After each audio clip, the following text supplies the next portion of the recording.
Bienvenue, mesdames et messieurs, à toutes et tous. Merci d'avoir répondu présent à cette invitation de l'écho en bref.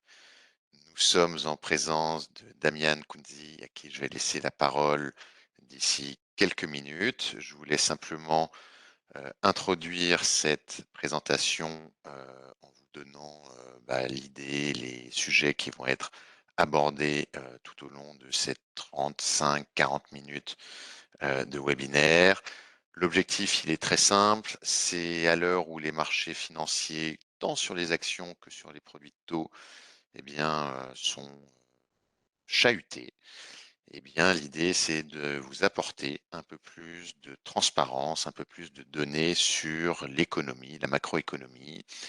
Et pour ce faire, on va parler à la fois de guerre en Ukraine, bien évidemment, de banque centrale, de zone euro, de zone US, de Chine, je le sais aussi, d'inflation, bien entendu, parce que ce sont des sujets qui nous concernent toutes et tous, que ce soit vos clients, vous-même, conseillers ou gérants de notre côté, ou même commerciaux de notre côté.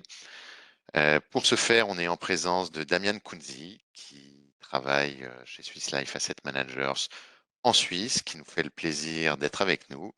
Bonjour Damian, merci d'être avec nous. Je sais que tu vas nous apporter plein d'éléments concrets, factuels sur l'économie. Et je te propose, mon cher Damian, d'abord de te présenter en 2-3 mots et également de commencer par la suite le webinaire. Damian, c'est à toi. N'hésitez pas à poser des questions. Vous avez, mesdames et messieurs, vous avez une petite fenêtre de chat où vous pouvez nous interroger. Il y aura une séance de questions-réponses à l'issue de la présentation et je reprendrai vos questions et les poserai bien évidemment à Damian. Mon cher Damian, c'est à toi. Oui, bonjour, merci Romain et mesdames, messieurs, soyez la bienvenue aussi de ma part. Alors, l'idée de cette présentation, c'est vous donner un aperçu de notre évaluation économique. Alors, je travaille comme économiste chez Swiss Life à Zurich. Dans ce rôle, je participe aussi dans le processus d'investissement, mais le point focal sera quand même l'économie, un peu moins les marchés financiers. N'hésitez pas à poser des questions dans le chat. J'espère qu'il y aura un peu de discussion à la fin de la présentation. Voilà, depuis notre dernière rencontre, beaucoup de choses ont changé. La guerre que personne n'avait sur le radar n'était pas seulement un tournant géopolitique, mais la guerre a aussi brusquement changé les perspectives économiques. À première vue, il faut dire que l'impact de la guerre semble relativement faible. Dans ce graphique, vous pouvez voir les résultats d'un sondage très important. Ce sont les indices des directeurs d'achat, un sondage parmi les industries dans le monde entier, en couleur verte. Vous pouvez voir tous les pays qui étaient en expansion. Les couleurs rouges indiquent une contraction de l'industrie. On peut quand même voir un ralentissement de l'industrie depuis l'invasion, depuis côté droite à côté gauche, mais il faut dire rien qui semble grave actuellement. Quand même quelques pays où l'industrie est en contraction, la Turquie, Pologne, mais la plupart des pays toujours en phase d'expansion. Mais si l'on regarde un peu dans les détails de cette enquête, il faut dire que la situation s'est quand même détériorée. Premièrement, les nouvelles commandes dans l'industrie sont en baisse et on a aussi pu voir un effondrement de l'optimisme, surtout en Europe. Ici sur ce graphique, vous pouvez voir un sous-indicateur de cette enquête, c'est la production future, ce qui est un bon indicateur pour l'optimisme parmi les entrepreneurs. Alors, comme vous pouvez voir avec la ligne noire dans la zone euro, quand même une forte correction de cet indice depuis le début de la guerre. Aux États-Unis, la réaction était un peu plus lente. Les États-Unis, naturellement, un peu moins touchés directement de cette guerre. Euh, L'influence de cette guerre plutôt d'une manière indirecte via l'inflation qui a maintenant forcé la Banque centrale d'augmenter les taux d'intérêt. L'inflation a quand même déraillé, non seulement aux États-Unis, mais aussi en Europe, et ça c'est aussi une conséquence directe de la guerre, où la hausse des prix de l'énergie a donné une nouvelle impulsion à l'inflation qui était déjà élevée avant la guerre. Alors cela a quand même fait fuir les derniers optimismes dans le marché qui croyaient aux effets temporaires de l'inflation. L'inflation dans la zone euro a presque atteint les 9%, comme vous pouvez voir ici dans ce graphique. La zone euro aux couleurs grises. Mais il faut quand même dire que les différences dans la zone euro sont énormes. La France s'en est relativement bien sortie. Seule Malte connaît actuellement une inflation plus faible que la France. Mais 6,5% en juin, c'est quand même un niveau record qu'on n'a pas vu dans les dernières décennies. Dans les pays baltes, c'est encore pire. L'inflation est d'environ 20% dans ces pays suite aux augmentations des prix de l'énergie. Voilà, l'économie mondiale semble être en pleine tempête actuellement. Comment en est-on arrivé dans cette situation? J'aimerais vous présenter ici un schéma très simplifié du cycle économique. Vous pouvez voir sur l'axe horizontal l'inflation, sur l'axe vertical la croissance. On a démarré après la première vague de la pandémie à gauche et en haut. L'inflation était très faible, la croissance très élevée, et c'est normalement une phase du cycle qui est très favorable pour les marchés financiers. C'est ce qu'on a vu aussi dans les résultats. Dans l'année passée, quelques problèmes émergents, les difficultés logistiques, cela a pesé un peu sur la croissance. La croissance s'est normalisée un petit peu, l'inflation devenue encore plus élevée, mais on était quand même dans une phase de boom qui était aussi favorable pour les marchés financiers. La guerre en Ukraine comme choc, l'inflation encore plus en hausse et la croissance a fortement freiné. On a pu voir une stagnation dans plusieurs pays en Europe au premier trimestre déjà, et même une contraction légère aux États-Unis au premier trimestre. Alors la situation est actuellement très délicate. L'inflation force les banques centrales à une brusque manœuvre de freinage. La Réserve fédérale aux États-Unis a déjà commencé à relever les taux.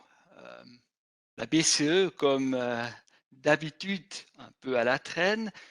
Mais ce qui est important, ce n'est pas seulement les actions, mais les attentes des marchés financiers en ce qui concerne les banques centrales. Et ces attentes sont toujours relativement agressives. Alors voilà dans ce graphique les attentes des marchés financiers pour les taux directeurs en 3 mois, 6 mois, 12 mois, 2 ans et 3 ans. Alors on peut voir que les marchés s'attendent à un pic du taux directeur aux États-Unis dans 6 mois à environ 3,5%, suivi déjà des réductions des taux. La raison est claire, les marchés se positionnent pour un scénario où les relèvements de taux plongent l'économie américaine en récession et que la Réserve fédérale commence déjà à réduire ses taux directeurs dans 12 mois. Les attentes pour l'Europe un peu moins agressifs, alors le cycle est beaucoup moins rapide, moins vite, moins agressif, comme la BCE est, comme j'ai déjà dit, toujours à la traîne et n'a pas encore commencé à relever les taux. Comme j'ai dit, l'anticipation est déjà très importante. Déjà, l'anticipation des hausses des taux a laissé les traces dans certains secteurs de l'économie américaine. Les taux à long terme ont fortement augmenté et donc le taux hypothécaire à 30 ans, c'est un taux hypothécaire fixe, a passé de environ 3 à 6%. Alors, ces taux ont doublé. Il faut savoir que ce taux hypothécaire à 30 ans, c'est le véhicule normal pour financer un bien immobilier aux États-Unis. Et c'est clair, cela a laissé les traces. Alors, les transactions sont déjà en baisse et surtout, le moral parmi les agents immobiliers en baisse, comme vous pouvez voir ici en bas dans ce graphique. Voilà, la faiblesse des données économiques, mais aussi la persistance de l'inflation ont alimenté la crainte de la stagflation dans le marché. Stagflation, ça veut dire que l'inflation reste très élevée et en même temps, la croissance devient négative. Et c'est normalement une situation qui est très défavorable pour les marchés financiers. Les marchés financiers craignent la stagflation pour une bonne raison, et c'est le précédent historique. On a ce précédent dans les années 70, où on observait le premier choc pétrolier, et c'était un des rares chocs géopolitiques qui a vraiment entraîné une forte correction des marchés financiers, non seulement à court terme, mais aussi à moyen et à long terme. Vous pouvez voir ici la performance des marchés des actions aux États-Unis 1 mois, 3 mois, 6 mois et 12 mois après le début de ce choc. Alors vraiment, le choc pétrolier comme mauvais exemple dans l'histoire. Et voilà, la performance depuis le début de la guerre dire un peu similaire. Alors il est clair que ce scénario de stagflation a installé beaucoup des soucis parmi les investisseurs. Il faut dire qu'aux États-Unis, la situation n'est pas comparable aux années 70. Aux États-Unis, certainement, l'inflation est un phénomène cyclique. C'est le résultat d'un boom de l'économie, d'un marché de travail qui est en bonne forme. Et c'est clair que l'énergie était un problème dans ce nouveau régime d'inflation. Mais aux États-Unis, ce n'était pas un choc externe. Parce que les États-Unis ne sont plus dépendants de l'importation des produits fossiles. Et c'est une grande différence aux années 70 où on avait une forte dépendance des pays OPEC. Mais en Europe, il existe quand même certains parallèles. Ici, la crise du gaz est un choc externe, comme dans les années 70 avec le pétrole brut. Et c'est clair, c'est le résultat d'une forte dépendance d'un seul fournisseur, cette fois pas l'OPEC, mais la Russie. Et les livraisons de gaz, comme vous savez, ont déjà considérablement diminué. Vous pouvez voir ici, côté gauche, les importations de la Russie en Europe. Il y a toujours la menace d'un arrêt complet, surtout après la période d'entretien de la pipeline Nord Stream 1 qui arrive en Allemagne. En même temps, les importations de gaz naturel liquéfié, côté droite, ne sont pas suffisantes pour vraiment compenser un arrêt complet des livraisons de la Russie. Alors, stagflation est un risque, mais plutôt limité au continent européen. Dans cette situation, la France semble être un peu mieux placée que l'Allemagne, un peu moins de dépendance du gaz naturel, aussi le niveau de remplissage des réservoirs un peu plus avancé. Vous pouvez voir ici la situation actuelle en couleur rouge, un peu au-dessus de la moyenne à long terme. La situation est plus grave en Allemagne où on n'est pas encore au niveau qui est nécessaire avant l'hiver. Alors, cette menace restera, l'incertitude restera avec nous. Il y a cependant aussi de raisons et de fortes raisons de ne pas croire à ce scénario de stagflation. La raison la plus importante, ce sont les attentes d'inflation. Et ces attentes sont toujours bien ancrées. Il faut dire que les banques centrales, avec les dernières actions, ont regagné de la crédibilité. Vous pouvez voir ici dans ce graphique ce qu'on appelle le point mort de l'inflation. Alors, ce sont les attentes d'inflation pour les prochaines 10 années, aux États-Unis, en France, en Allemagne. En couleur noire, la moyenne avant la guerre, en 2022. La situation avant la guerre était grave sur côté inflation, mais les attentes d'inflation bien ancrées. 2,5% aux États-Unis, c'est la moyenne de long terme, c'est normal. Aussi 1,5 à 2% en Europe, c'est en ordre.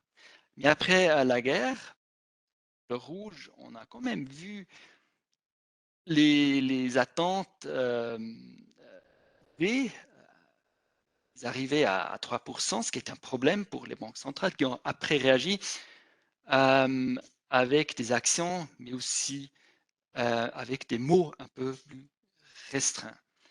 Et voilà, les attentes d'inflation sont de nouveau en baisse, se sont normalisées un petit peu. Ouais, j'interpréterai pas trop dans cette valeur actuelle en France parce que c'est aussi un marché pas très liquide. Probablement l'indication pour l'Allemagne un peu plus représentatif. Alors de nouveau, les attentes d'inflation bien ancrées, et ça c'est vraiment un argument très fort contre ce scénario de stagflation. En même temps, on voit aussi de premiers signes que l'inflation pour les biens de consommation pourrait baisser dans les mois à venir. Alors la situation sur les chaînes d'approvisionnement s'est détendue un petit peu. C'est ce qu'on peut voir dans les sondages. On peut aussi voir, par exemple, dans le domaine des semi-conducteurs, ce qui était un grand restreint pour l'industrie, une forte augmentation de la production. Ici, l'exemple de la Malaisie, mais c'est la même situation dans des autres pays exportateurs, mais aussi une forte augmentation de la capacité de production qui vient encore dans les prochaines années. En même temps, les coûts de transportation sont en baisse. Ici, l'exemple, les coûts pour bouger un conteneur depuis la Chine aux États-Unis ou en Europe, les coûts ne sont pas encore normaux, c'est clair, mais c'est la tendance qui est importante. Et voilà, le pic semble être derrière nous. On peut quand même faire un peu cet argument que, au moins pour les biens de consommation, une certaine désinflation pourrait arriver dans les prochains mois. Voilà, comme j'ai dit, stagflation, pas notre scénario de base, mais non plus ce qu'on appelle un soft landing. On m'a dit que le mot correct est atterrissage en douceur de l'économie en français. Alors, aussi cela, peu probable selon nous. Ça serait évidemment le scénario le plus favorable pour les marchés, mais pas très probable. La raison principale, c'est que la Réserve fédérale est maintenant vraiment sous pression de relever les taux et un cycle de hausse des taux est presque toujours dans l'histoire suivi d'une récession. Vous pouvez voir ici taux directeur de la Fed et les récessions en couleur grise. Alors presque toujours, on a observé une récession après ces cycles. Une exception très importante, c'est ici en 1994, on a eu un cycle assez agressif, aussi des corrections fortes sur le marché des obligations, mais pas de récession. Mais là, on avait une inflation moins élevée, la tendance en baisse et en même temps aussi des fortes progressions de productivité. Et c'est complètement, c'est vraiment le contraire actuellement. Et selon nous, ce scénario peu probable. Voilà les probabilités qu'on a mis pour ces deux scénarios dans notre dernier processus d'investissement. C'est clair, ce sont des probabilités subjectives, mais selon nous, vraiment des probabilités relativement basses. Notre scénario de base, c'est une récession, mais une récession relativement modérée pour les 2-3 prochaines années. La question est toujours du timing. Alors, quand est-ce que la récession va arriver? Et est-ce que ce sera une récession grave? Notre modèle pour cette récession, c'est plutôt le modèle de 2001, où on avait aussi une forte correction des marchés, mais pas une crise de crédit. Et par conséquent, la récession était relativement faible. Voilà quelques arguments pourquoi nous pensons que la récession n'est pas imminente, ou le début n'est pas imminent.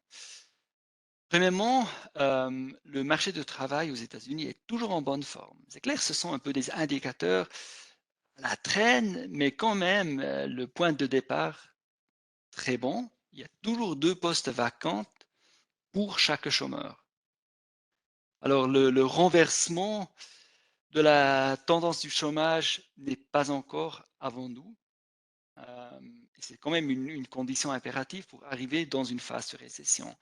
C'est un peu la même situation en Europe, même si la croissance est faible, le marché du travail est en bonne forme.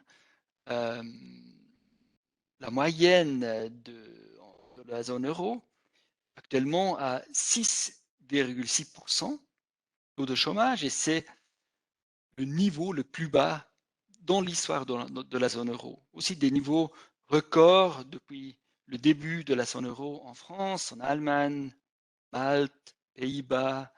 Alors plusieurs pays où la situation est très favorable. Toujours l'Italie un peu avec des problèmes, mais il faut dire que la réduction était relativement forte dans les 12 derniers mois.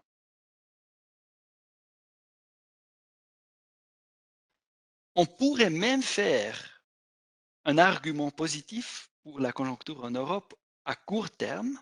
On pourrait faire cet argument pour une réaccélération de l'industrie en Europe pour 2 raisons. Alors, premièrement, les problèmes dans les chaînes d'approvisionnement se sont détendus un petit peu. C'est au moins ce que disent les sondages, mais aussi les nouvelles provenant de l'Allemagne, les nouvelles provenant de la France, un peu moins optimistes, mais quand même, notre scénario de base, c'est vraiment que ces problèmes devraient devenir un peu moins graves. En même temps, on observe à court terme peut-être aussi des nouvelles impulsions positives provenant de la Chine, où les chiffres d'activité se sont redressés après les confinements très stricts. Mais le problème, c'est vraiment cette menace de la crise de l'énergie. Alors, il y a ces ces points potentiellement positifs, mais l'incertitude règne actuellement et il est quand même difficile de faire vraiment un scénario très positif pour l'Europe. Mais comme j'ai dit, la récession probablement pas imminente, sauf dans une situation où vraiment le robinet de gaz est fermé immédiatement. Voilà nos prévisions pour la croissance du PIB trimestriel pour la France. C'est plutôt une tendance, c'est clair, il y a toujours une volatilité autour de cette tendance. Selon nous, la croissance restera faible, le risque de récession augmente, mais normalement, il faut aussi dire que la France est mieux placée que d'autres pays, surtout l'Allemagne, dans ces phases de récession mondiale, parce qu'il y a une moindre dépendance des industries très cycliques. Alors, normalement, dans ces phases, la France se sort relativement bien. Aussi, côté positif, certainement, la situation sur le marché d'énergie qui est un peu plus favorable qu'ailleurs. En ce qui concerne l'inflation, on a toujours une vision relativement optimiste dans le sens que le pic est probablement déjà passé ou sera bientôt atteint. C'est clair, tout dépend un peu des prix de l'énergie, mais on a pu voir déjà dans les 2 dernières semaines une certaine correction. Alors, en combinaison avec ces arguments que j'ai déjà faits pour les biens de consommation, on peut toujours faire ce scénario relativement constructif concernant l'inflation. Ce qui restera un problème, c'est la pression inflationniste dans le secteur des services. Les salaires augmentent, toujours des tensions sur les marchés de travail. Et de ce côté, il y a toujours une pression inflationniste qui provoquera quand même une réaction de la BCE. Donc, toujours une vision positive aussi pour les taux d'intérêt, mais selon nous, les taux à long terme, ici le rendement d'une obligation d'État à 10 ans pour la France, les taux à long terme, ici le plus grand mouvement probablement déjà derrière nous. L'augmentation était relativement brusque aussi dans un contexte historique et selon nous déjà beaucoup est inclus dans ces prix à long terme. C'est clair, on a toujours une légère tendance positive dans notre scénario de base, mais comme vous pouvez voir, la plus forte correction sur le marché obligataire probablement derrière nous. Et ce mouvement sur le marché obligataire a quand même changé la situation pour les investisseurs. On avait une situation, surtout en Europe, où il y avait très peu d'alternatives pour les valeurs dites réelles. Alors, l'immobilier, les actions, l'infrastructure, presque sans alternative parce qu'il n'y avait pas assez de rendement dans la classe d'actifs des obligations. Et cela a quand même changé, même si les taux réels resteront faibles, il y a quand même, surtout côté nominal, mais aussi des réels, une amélioration de la situation, de nouveau une alternative. Et cela a déjà pesé, évidemment, sur les marchés des actions. Oups. Ou aussi les valorisations ont fortement baissé. Voilà dans ce graphique le ratio cours-bénéfice de l'Europe, des États-Unis, où les valorisations sont de nouveau redevenues plus attrayantes. Alors, comme investisseur, on a de nouveau un choix, je dirais, un peu plus attractif, même si la situation économique, la situation cyclique reste clairement délicate. Alors, selon nous, par exemple, sur le marché d'actions, probablement la récession n'est pas encore complètement dans les prix. On a vu au premier semestre, surtout une correction des valorisations, mais pas encore une forte correction des prévisions de revenus des entreprises. Et si cela intervient dans les prochains mois, on pourrait encore voir quelques corrections. Alors, c'est peut-être pas encore fini. Aussi, côté taux d'intérêt, pas encore fini. Mais la situation est devenue certainement un peu plus attractive. On a de nouveau un choix comme investisseur institutionnel, mais aussi comme investisseur privé. Voilà. Pour résumer, les prix de l'énergie resteront, même après la dernière correction, resteront certainement élevés. Un accord de paix pas très probable. En même temps, il y a toujours ces effets secondaires que j'ai mentionnés, toujours une pression inflationniste dans le secteur de services, et cela maintiendront les banques centrales sur la voie de resserrement. Alors ça, c'est important.